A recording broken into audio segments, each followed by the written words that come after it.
Ambalmao anula Mohamed Touré ka bɔ Washington DC VOA soba kɔnɔ n'o ye studio CC.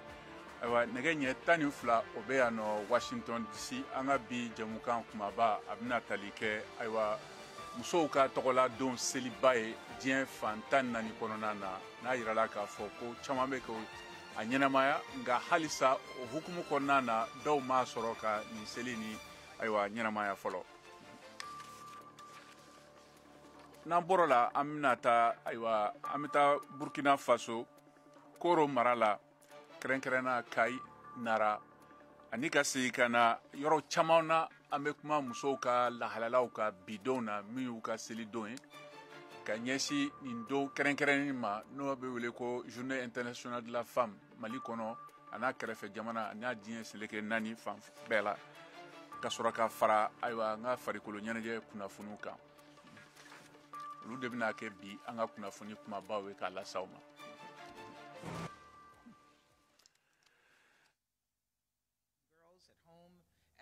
Ne bi Ɲamakɔrɔ de ekɔlisoba kɛrɛfɛ ne bi fini ne ko sara la bari n cɛ fatulen de don ne ti don bila ko 8 mars bɛ yen ni ye don bila dɔrɔn denmisɛnninw ka dumuni tɛna sɔrɔ n bolo. Ayiwa a bɔra k'an balimamuso mɛn cogo min na nin selidonba nin na caman bɛ yen olu ma se ka a ɲɛ sɔrɔ ka u ka selidon ni ɲɛnamaya nka o hukumu kɔnɔna na fan wɛrɛ la a caman ye o ɲɛ sɔrɔ an ka nin sira lamɛn.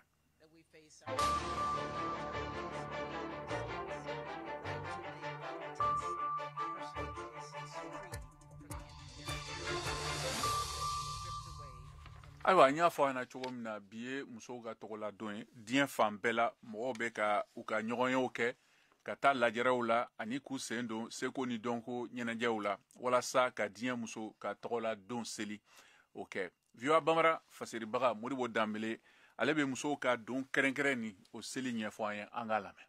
Ni hakɛ lafasabaga dɔw jamana dɔw la olu ye ɲɛtaga sɔrɔ jamana dɔw la I b'a ye k'a fɔ dankarili de talen no ka ɲɛsin musolakaw ma I n'a fɔ Afghanistan ani Iran ni muso caman ani muso denmisɛnnin caman cɛnimusoya dankarili hakɛw de talen no ka ɲɛsin ma ani damatɛmɛwale ka ɲɛsin sokɔnɔ baarakɛlaw ma duniya fan caman na ninnu waleya ninnu de tara ka yanga sanfɛla la yaasa damakɛɲɛli a bɛ se ka na duniya fan caman cɛ jamakulu ni ɲɔgɔn cɛ duniya jamanaw ka keleya tɔnba Antonio Guterres ale ye hakili jigi kɛ ko ɲɛtaga minnu sɔrɔla ni san laban ninnu kɔnɔna la k'u bɛ sɔn ka folofolo ko ka da kan cɛw ka fanga ko a bɛ I kolo gɛlɛyala kojugu hali bi muso caman de bɔra k'u ka nisɔngoya kɛ Pakistan Philippines Kirgizistan Allemagne Italie ani dugu caman wɛrɛ la Japon hakɛɲininaw y'a ɲini jamana fanga fɛ ko u ka yamaruya di mɔgɔ minnu furulen don u ka se ka tɔgɔ fila ta jamu la. Ayiwa halisa musow ka selidon ɲɛnamali hukumu kɔnɔna na muso caman bɛ yen minnu y'u ka sigiyɔrɔw bila ka tugu kɛlɛw kɔ ayiwa u ka sigidaw kɔnɔ olu seginni u ka sigida la a n'a sɔrɔ ko ani hukumu seli hukumu don kɛrɛnkɛrɛnnin na o kama VOA Bambara lasigiden ka bɔ Bamako n'o ye Abibatu Tarawele ale ni muso wane damadɔ kumana a ko la an ka jɛ k'u lamɛn. Musoya ye ɲɛnamaya sinsinbere fɔlɔ ye kabiri lawale la nga jatiba tun t'u kan kabiri san 1977 duniya keleya tɔnba ONU ye tɔgɔladon kɛrɛnkɛrɛnnin sigi diɲɛ musow ye walasa k'u ka hakɛw d'u ma ani k'u ka laɲiniw fana sabati o kama an sera Mali musoba dɔw ma walasa ka faamuyali sɔrɔ muso minnu y'u sigidaw bila kɛlɛ sababuya la olu ka sigida ani sɔrɔ kɔ sigini ɲina 8 mars hukumu kɔnɔna la Honorable Domoti de Adama Sidibe ale ye kati député kɔrɔ ye ale ni Jɛnɛba Zerbo ale fana ye maire ye Bamako Medinakura sigida 2nan la. Degunba bɛ muso ninnu kan an b'a dɔn don in a bɛ diɲɛ muso bɛɛ de wa muso bɛɛ de ka k'a la I mana kɛ duguba kɔnɔ I mana kɛ togoda la I mana kɛ fan o fan muso bɛɛ ka k'a la organisation bɛ yen nɔ association de femmes bɛ yen nɔ minnu fana kɛlen don k'u ka baaraw caman ta ka ɲɛsin ni muso ninnu dɛmɛli ma n b'a dɔn fana an ka ministiriso fana bɛ yen nɔ min sigilen don humanitaire kan mɔgɔ min déplacera ka bɔ a sigiyɔrɔ la ka na yɔrɔ wɛrɛ la donc a tigi ka kan ni dɛmɛ de a ka kan ni don yɔrɔ ye a bɛ se k'a kun don yɔrɔ min na a ka kan ni kɛnɛya ye a ka kan ni assistance ye a ka kan ni hakɛ mun ye a b'a ka yɔrɔ la a t'a ka yɔrɔ la a kan k'o hakɛ sɔrɔ. En tant que femme leader ne yɛrɛ kɔni bolo an k'an ka u n'an bɛɛ kɛ kelen ye nin 8 mars na kɛrɛnkɛrɛnnenya la an ka n'u to kɛrɛfɛ den na an bɛ ka laɲini ye min ye minisiri fɛ a ka na ka fini di u fana ma na ka 8 mars fini don comme les autres femmes n'u kɛra u yɛrɛ bɛ walanwala ka b'u yɛrɛ la an ka tila k'u labɔ fana u ka na ka défilé kɛ an nɔfɛ ni activité fɛn fɛn bɛ 8 mars la an ka t'u nɔfɛ u n'an ka kɛ ɲɔgɔn fɛ. Ni muso ninnu y'a yira k'a fɔ ko dɛmɛ kan ka don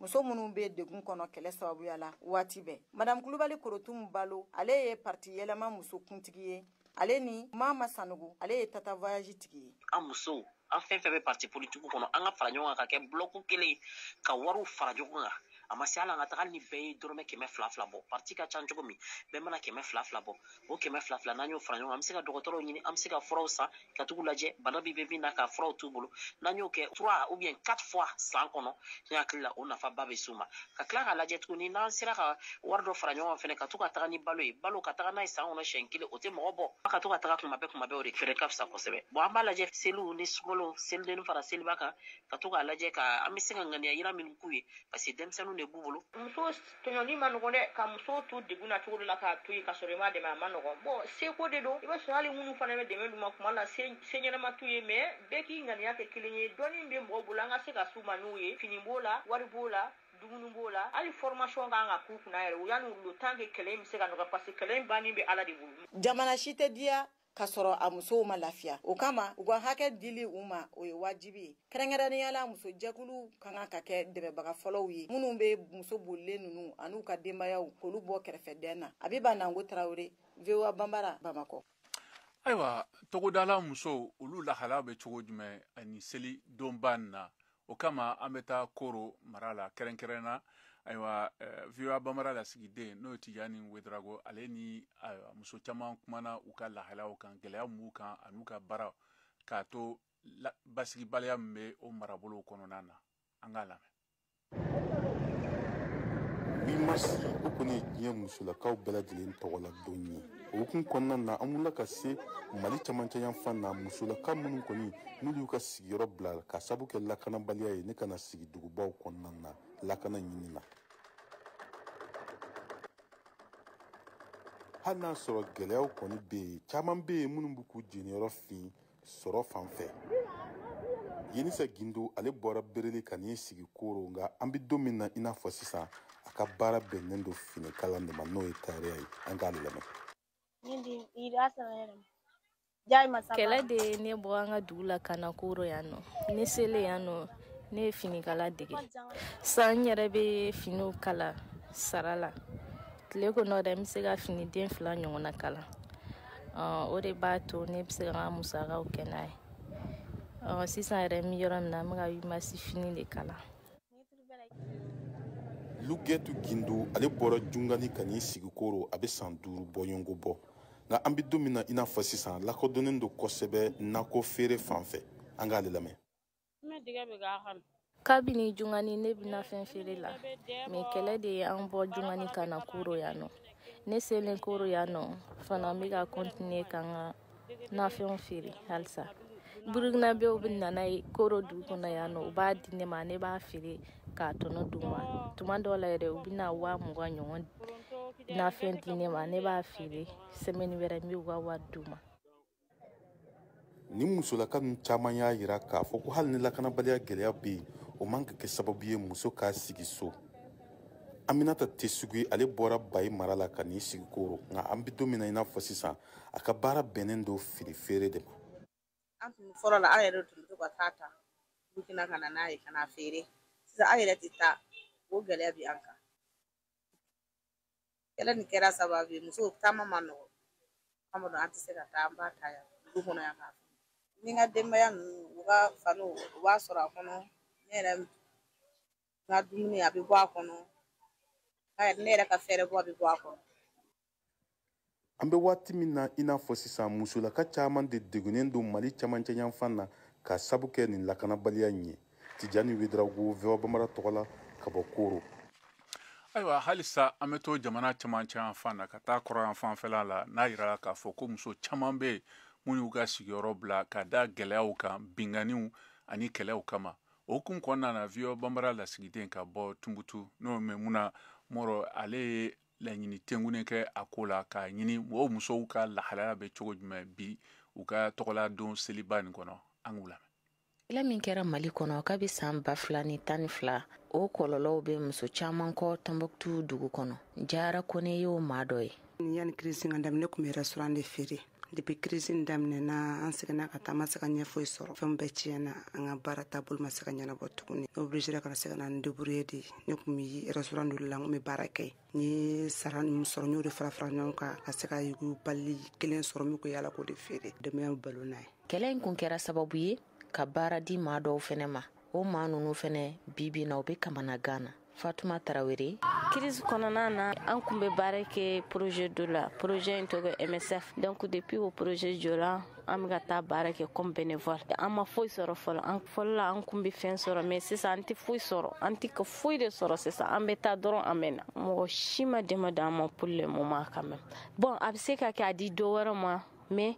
an ka côté la kɔni ne kɔni ma fɛngɛ. A bɛ se ka di mɔgɔ wɛrɛ ma mais ne kɔni t'a kalan. Muso caman seginen kɔ u farila ɲɔgɔn kan ka kɛ jɛkulu ye ka se ka dɛmɛ ɲini baɲumankɛtɔn maaw fɛ. Jara Ture b'o ɲɛfɔ an ɲɛna. An tagalen crise la ka na an seginen kɔfɛ an muso dama ye ɲɔgɔn dalajɛ ka taa financement ɲini ACR mɔgɔw fɛ. Donc u y'an financer ka yɔrɔ labɛn ka d'an ma ka machines bɛɛ san ye. Donc an ka baara ye ka Tombouctou y'an yɛrɛ produits locaux san ka sɔrɔ k'u transformer k'u kɛ mana sachet kɔnɔ ka tila k'u feere tuguni i n'a fɔ an bɛ kata dilan an bɛ fini san k'a dilan ani fombu zɛrɛn kisɛ de bɛ ka nafaba de s'an ma parce que alhamdulilayi an bɛ ka fɛn caman sɔrɔ a la an bɛ ka se k'an ka denbayaw balo a la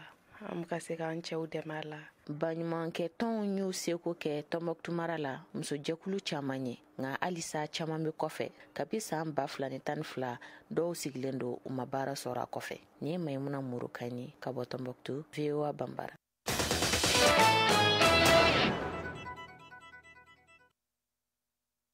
Ayiwa halisa musow ka tɔgɔla don seli hukumu kɔnɔna na an bɛna taa Kayi mara la kɛrɛnkɛrɛnna ni Isa Bacili n'o ye Bambara lasigiden ale bɛ kumana ni muso ŋana denmisɛnnin bogotigini ye min ye mobili dilan o kalan kɔfɛ ayiwa a bɛ san 20 na a ye mobili ni motoko o baarako daminɛ Kayi sigida kɔnɔna na an k'u lamɛn. Mobili ko baara dɔ mun ni ka sɔrɔ cɛw de bɛ a kɛ ka caya nka an nana ye k'a fɔ Kayi maa bɛ a la ni o ye muso ye ni o kɛlen don ka kɛ a ka baara yɛrɛ nka a nana baara in yɛrɛ la cogo jumɛn na Jɛnɛba Kulubali. Y'a mɛn ko yan mɔgɔw bɛ mɔgɔ ɲini na an ka directeur ye wele k'a fɔ an ye n'o y'a sɔrɔ n bɛ se ka n'a kɛ ko graissage an bɛ entretien kɛ an bɛ lavage kɛ en même temps n ko n bɛ se k'a kɛ parce que a ka fisa ni sigili n nana lavage kɛ o la. Kalamu ni ka sɔrɔ ale y'o kɛ ka tɛmɛ o ye mécanique auto de ye o diplôme de bɛ a bolo la walasa a kana se ka to sigilen ton cogo la ale y'a kanu ka baara kɛ mun b'a to a bɛ se ka n'a ka denbaya bɔ nɔgɔ la cogo min na. Ne ye mécanique auto de kalan kɛ n yɛrɛ tun bɛ garage de kɔnɔ avant que n ka se yan mais mobili ko in n k'a daminɛ kɔni a fɔlɔ kɛra yan de n degera yan de sira la yan de sɔrɔla ka na. Maaw bɛ kuma caman fɔ nka a tɛ i tulo don nin si kɔrɔ ale b'a ka baara in de ma. Mɔgɔ caman bɛ yen u bɛ na encourager mais caman fana b'a fɔ karisa ni tɛ muso baara ye i b'a lajɛ i bɛ dɔwɛrɛ ɲini k'o kɛ quoi ne kɔni b'a bɛɛ lamɛn mais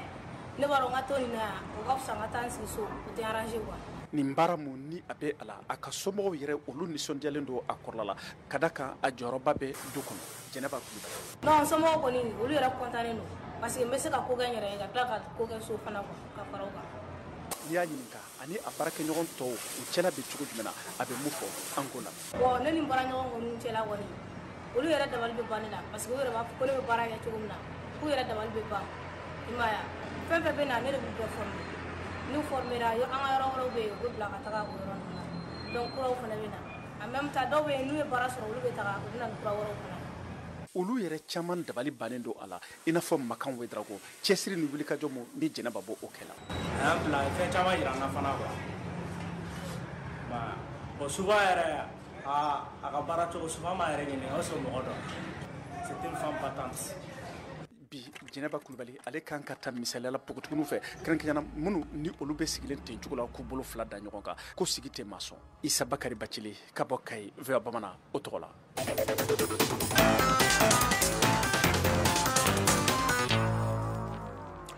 halisa an ka kunnafoniw na farafina gun fan wɛrɛ la an bɛ taa kɛrɛnkɛrɛnna Senegal n'a yirala k'a fɔ kunnafonila dɔ min bɔra Senegal jabarani kɛrɛnkɛrɛn dɔ la o jalakilen do kiiritigɛso mafiyali o ni kibaruya kɔlɔnya jɛnsɛli kan wa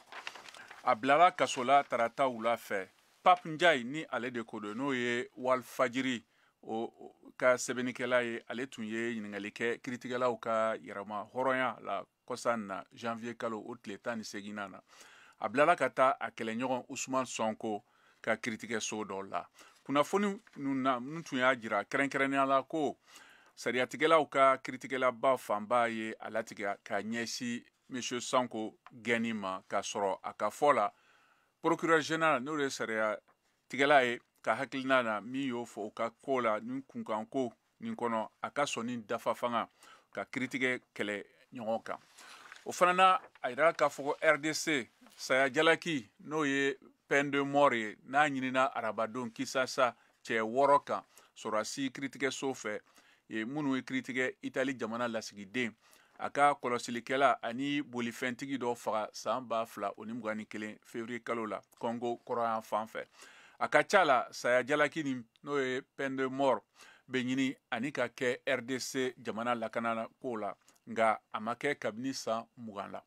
wa a bɛ wuli cogo la a bɛ na ka kɛ kaso sigi ye a si bɛɛ la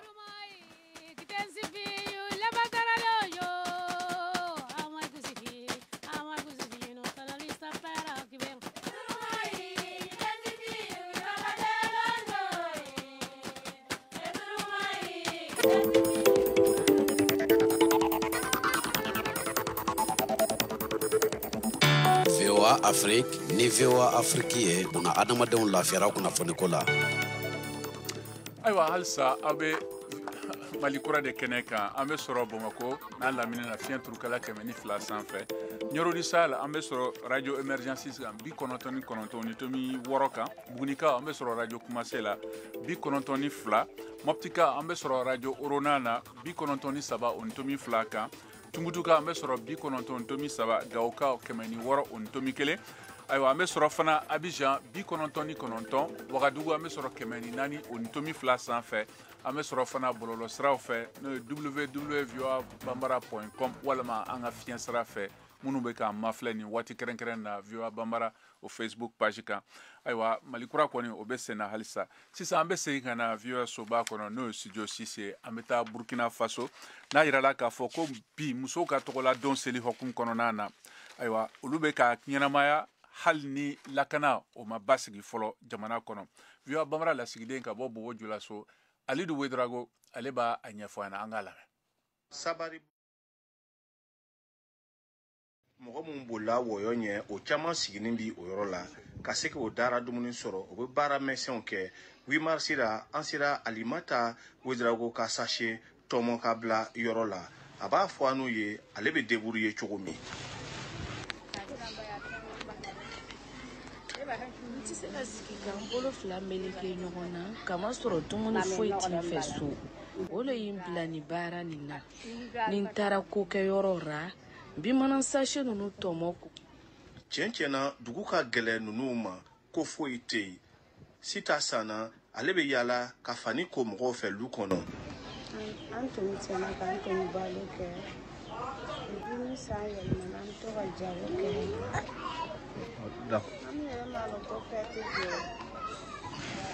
association mo b'a fɔ association des personnes déplacées ale bɛ ninnu dɛmɛna o ka se ka kɛ o yɛrɛ ta ye o ɲɛmɔgɔ o ye boyina ye sise balo saga balo ani ka taa transformation na par exemple ka soja kɛ soja brochette ye ale bɛ se ka kɛ dɔw bɛ yen fana malgré o bɛ kungo kɔnɔ situlu bɔ cogo o t'a lɔn bon dɔw fana bɛ yen baara caman bɛ yen o bɛ kungo kɔnɔ mɛ o t'a lɔn o bɛna yɛlɛma cogo min na Dama Angel ka faamuyali la ni baaradegi a na olu dɛmɛ n'o y'an dege bolola baara fana ale fana ka ɲi ni ala y'a ɲɛ dugu ɲɛna ni sera i ka dugu la i bɛ se ka to ka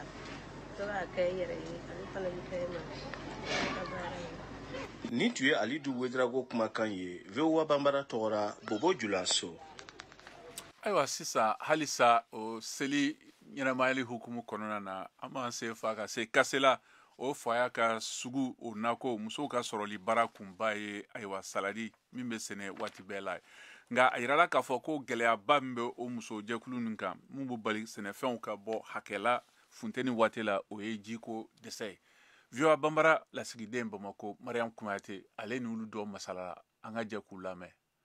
Donc an ka baara tɛ foyi ye ka se ka dun ka fa ka se ka sabati jamana kɔnɔna na kuma aw yɛrɛ y'a dɔn cogo min ni ko dun ka fa ka sabati a se ka sabati ni musow tɛ muso minnu fana don minnu bolo fana bɛ sɛnɛ la minnu bolo bɛ bagan mara la minnu bolo bɛ yirituru la minnu bolo bɛ jɛgɛmaw la donc a bɛ fɔ o de ma ko togodala musow donc an jɔyɔrɔ ka bon jamana kɔnɔna na fana an jɔyɔrɔ ka bon olu kɔnɔna na n'i y'a ye n'an bɛ tobi k'a diya o ye an musow de ye.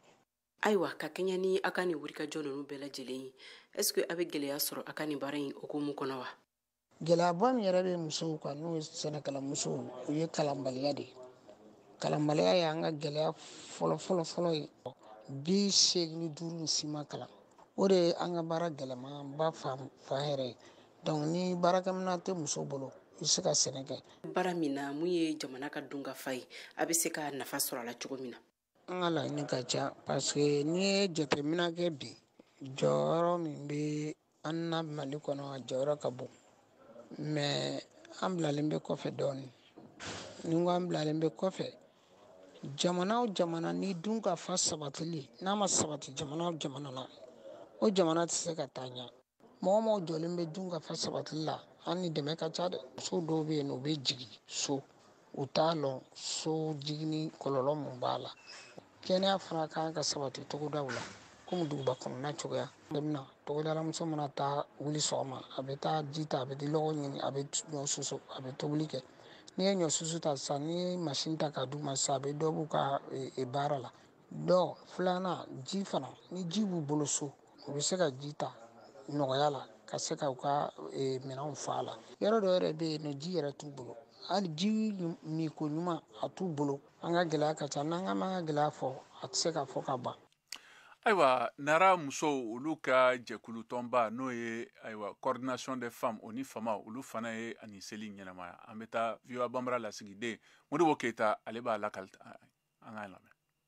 8 marsi ni o ye musow la tɔgɔladon ye min sɔrɔla u ka wulikajɔw senfɛ walasa k'u ka hakɛw lafasa nara musow ye a la ɲɛnamaya ɲina ka kɛ ni musow jɔyɔrɔ ye min ye bɛn ani keleya sabatili la marabolo kɔnɔna na ɲinanta in hukumu kɔnɔna na u ye baara caman boloda i n'a fɔ ka dɛmɛ kɛ ka ɲɛsin musow ma minnu bɛ tayɛriyaw hukumu kɔnɔna na ni ka masini d'olu ma ka fara o kan musow ka seko ani dɔnko feere fanfɛla fɛ u ye o bɛɛ lajɛlen da kɛnɛ kan Lalabu Sise ni ale ye nara kafo ɲɛmaa ye a bɛ ɲɛfɔli ka ɲɛ ɲinanta in hukumu kan san o san 8 mars bɛ fêter ɲinan fana a donna hukumu mun kɔnɔ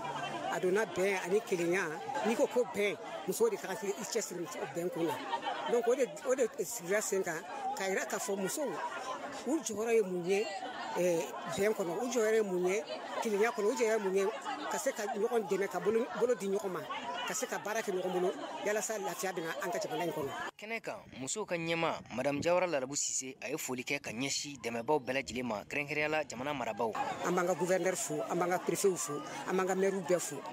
nka foli kɛrɛnkɛrɛnyala. 8 mars kɛnɛ kan a y'a yira k'a fɔ sanu kɛr'u kun kosɛbɛ an ka jɛ k'a ka kɔrɔfɔw lamɛn. An ye mun ni mun feere bi o sugu jara mɔgɔw y'a encouragé ka ɲɛ yɛrɛ de an bɛ dabileniw ni sogojalaniw ni jugaw ni fɛnw ani zɛngɛnɛ sanni kɛra yɛrɛ de. Musow ka tɔgɔladonba ɲɛnamayali san 2023 o tɔgɔ la honorable Ɲame Sumare a denbaya dilen tun bɛ ale ma a yɛrɛ tun bɛ kɛnɛ kan a ye foli kɛ ka ɲɛsin muso bɛɛ lajɛlen ma. Fɔm nara musow ye a diyara n ye a bonyana ma ne ni n tɔ minnu ma se ka yala sɔrɔ vraiment bɛɛ ka foli bɛ yan nɔ ne yɛrɛ bɛ se ka fɔ nara ko nana bi na yan nɔ insécurité ko nɔgɔyara sabu ne nana n ye mobili ta ka na n fɛrɛ ma ka na fɛti kɛ musow ma n fɛrɛ ma les militaires sont là surasiw ye fan bɛɛ fɛn bɛɛ on ne sait même pas k'a fɔ ko insécurité bɛ nara kɔnɔna na yan. 8 mars hukumu kɔnɔna na musow kɛn bɛ ka lajɛ wɛrɛw boloda min bɛna kɛ bɛn ni keleya kan ani senantolantan musojɛkulu yɛrɛ ni ɲɔgɔn cɛ Modibo Keyita VOA Bambara ka bɔ Nara. Ayiwa an ka bi baro kɛnɛ kan an ye kuma di muso caman ma k'u hakilina fɔ ni selidon kan an k'u lamɛn.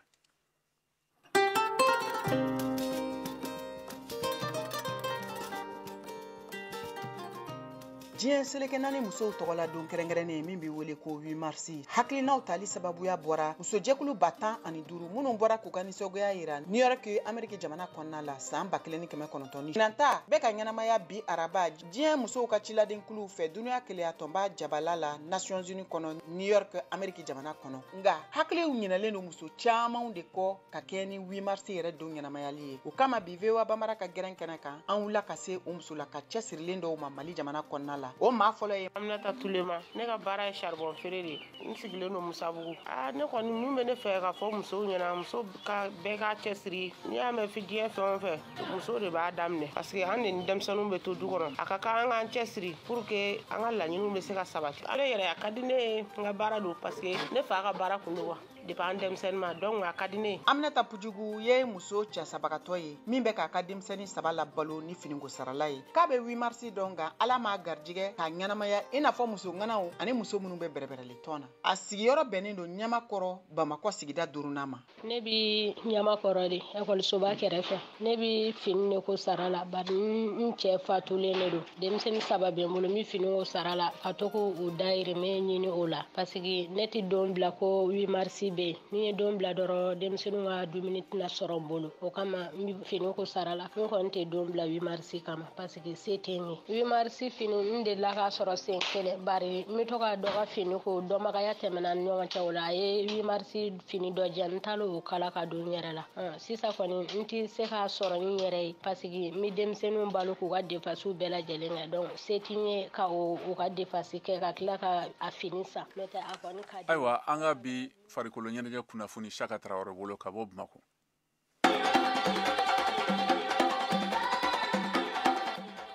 Basketi sanfɛcɛliw bunagun kan farafina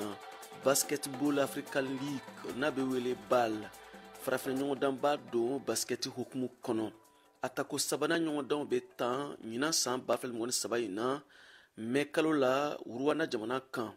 farafina club 12 de bɛ na ɲɛbila ɲɔgɔndanw 10 wɔɔrɔ bɛ ye Dakar ɲɔgɔndan dɔ kɛnɛ kan min tɔgɔ Conférence du Sahara Stade Malien de Bamako cɛlakaw bɛ na o niyɔrɔ ta o la k'a daminɛ marisi kalo in tile 11 k'a kunca tile 22 Stade Malien de Bamako yira badenya ɲɔgɔndan dɔ kɛnɛ kan Abidjan Côte d'Ivoire kaw fɛ yen février kalo tɛmɛnen tile 28 ka taa bila marisi kalo in tile 3 la Lassina Jara Stade Malien de Bamako secrétaire général do VOA lasigiden Abidjan Alain Amonchi ka kuma barani na a y'a yira ko fɛɛrɛ bɛ ka sigi sen kan walasa ka club ka ye Rwanda kɛnɛ kan. Nous allons d'abord avec un esprit. Ni wagatinin na an ka jɛkulu labɛnnen don wa an b'an sen kan a bɛ wagati jan bɔ an bɛ ka sebayaw de sɔrɔ ka tugu ɲɔgɔn kɔ an bɛna taa ɲɔgɔndan min na Dakar an b'a ɲini alasa an bɛ se ka to o dynamique kelen kan cogo min na ka sebayabaw yɛrɛ sɔrɔ mun bɛ se ka kɛ sababu ye an b'an ka sɛbɛn sɔrɔ ka taa ɲɔgɔndanba laban n'o bolobilalen don Yali n'o ye Rwanda ale faba ye. Gagner notre ticket pour continuer au niveau de Kigali au Rwanda. Badenya ɲɔgɔndan in kɛnɛ kan Abidjan Basket Club, Nigeria Kwara Falcons ani Stade Malien de Bamako tun bɛ yen ni club 3 ninnu bɛɛ bɛna ye fana Dakar Conférence du Sahara kɛnɛ kan badenya ɲɔgɔndan y'a to ni club 3 ninnu y'u suma ɲɔgɔn ma Kaba Kante Stade Malien de Bamako degeli karamɔgɔ ka fɔ la. C'est une très bonne équipe. Côte d'Ivoire basket cɛlakaw ka tɔn bɛ n'a tɔgɔ ko ABC ale bɛ jate farafina tɔnbaw fɛ mun ye basket la tɔn mun don an n'olu bɛna ɲɔgɔn sɔrɔ mun kɛ a bɛ fusaya mun an yɛrɛ ma an ka sankɔrɔ t'a la cogo min na o mana tɛmɛ ani Nigeria tɔn bɛ yen n'a fɔ ale ma ko Kwara an n'olu fana bɛna ɲɔgɔn sɔrɔ an ka wulikajɔ kɔni tɛ dɔwɛrɛ ye Sénégalikaw fɛ yen an bɛ se ka Maliyɛnw kunnawolo cogo min na. Plus important pour nous c'est d'aller jouer au Sénégal. An tɛna siran club ɲɛ Dakar kɛnɛ kan an ka fanga bɛna kɛ min ye sodenw b'an bolo a bɛ waati jan bɔ u bɛ ɲɔgɔndanw ta ɲɔgɔn fɛ Magan Keita Stade Malien de Bamako jalatigi ka fɔ la. Ayiwa nin bɛna dan sigi an ka bi jɛmukan na an ka foli b'an lamɛnbagaw bɛɛ ma Mali kɔnɔ ani Mali kɔ kan jɛmukan labɛnna aw balimakɛ Cheikh Thioro Sénimou Keita fɛ ne kɛrɛfɛ juru tun b'an balimakɛ Bob bolo ni jɛmukan lasera ma ne yɛrɛ Mohamed Touré fɛ aw ni ce aw ka tulomajɔ la aw k'an bɛɛ siɲɛ wɛrɛ.